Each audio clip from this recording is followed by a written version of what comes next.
Tunneling is when a particle penetrates a barrier that classically it wouldn't have the energy to penetrate. This phenomenon comes from the fact that particles are matter waves, described by a wave function psi that is non-vanishing in the region of the barrier. The transmission coefficient T is defined as the relative intensity of the transmitted wave versus the incident wave, and tells us the probability that a particle incident on a barrier will make it through to the other side. So for instance, T equals 0.05 means that if I send 100 particles of energy E to this barrier, then on average, 5 out of 100 will tunnel through. So classically, if I send particles of energy E that's less than U towards the barrier, then I would have 0 probability of transmission. So classically, for E less than U, T would be 0. And this is because in the region of the barrier, the kinetic energy of the particles, E minus U, would be less than 0. And classically, negative kinetic energies are forbidden. But quantum mechanically, we would actually find that there's a finite probability that the particle emerges on the other side of the barrier. Let's see the problem statement. 2 copper conducting wires are separated by an insulating oxide layer. Model the oxide layer as a square barrier of height 10 eV and consider 7 eV electrons. How thick does the oxide layer have to be such that on average, A, less than 1 electron out of every 1,000 penetrates the barrier, and B, less than 1 electron out of every 10 to the 30 penetrates the barrier? We're given the barrier energy U equals 10 eV, and the energy of the incident electrons, E equals 7 eV. And we're told we want to solve for the length of the barrier, L, such that in part A, only about 1 in 10 to the 3, so 1 in 1,000 electrons makes it through the barrier, so that means T equals 10 to the minus 3. And in part B, only on average 1 in 10 to the 30 electrons makes it through the barrier, so that's T equals 10 to the minus 30. So to the left of the barrier in region 1, the wave function is just given by the free particle traveling waves, traveling plane waves, because here there's no potential energy. And so the wave function is just A e to the I kx minus omega t plus B e to the I minus kx minus omega t, where omega is the frequency of the wave, so omega equals E over h bar, since E equals h bar omega. And k is the wave number root 2me over h bar squared, where remember that this formula comes from the fact that in this region, so in this region of x less than 0, the particle is free, so its energy is p squared over 2m, and the momentum is just proportional to k, p equals h bar k. So that's where this formula comes from. So this part that's proportional to a with the e to the plus I kx corresponds to the incident wave moving from left to right. And this part proportional to b with the e to the minus I kx is moving to the left, so corresponds to the reflected wave. In the third region here, so to the right of the barrier with x greater than L, the particle also has energy E and there's no potential. So similarly, in this third region, the wave function of an electron would be given by, let's call it F times e to the I kx minus omega t, where this is the same k and omega in this part, plus g e to the I minus kx minus omega t. Where here,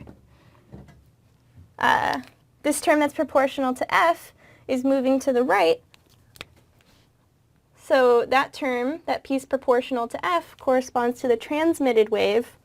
And this piece proportional to g would be moving to the left, which is unphysical since there are no particles incident from the right of the barrier. So we should set g equals 0. Now, from our formula for t that we discussed in the introduction, t equals the relative intensity of the incident wave, which is this piece proportional to a, over the transmitted wave, which is this piece proportional to f.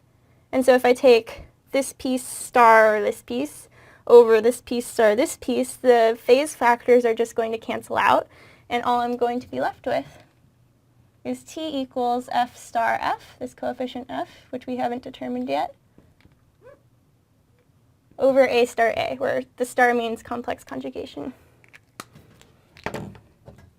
Okay, so in order to solve for f and a, we would need to solve for the wave function in region 2 between x equals 0 and L. And in region 2, the wave function will be given by growing and decaying exponentials, not oscillatory solutions like these, because E is less than the energy of the barrier. And then we would need to impose continuity of the wave function and its derivative at x equals 0 and x equals L.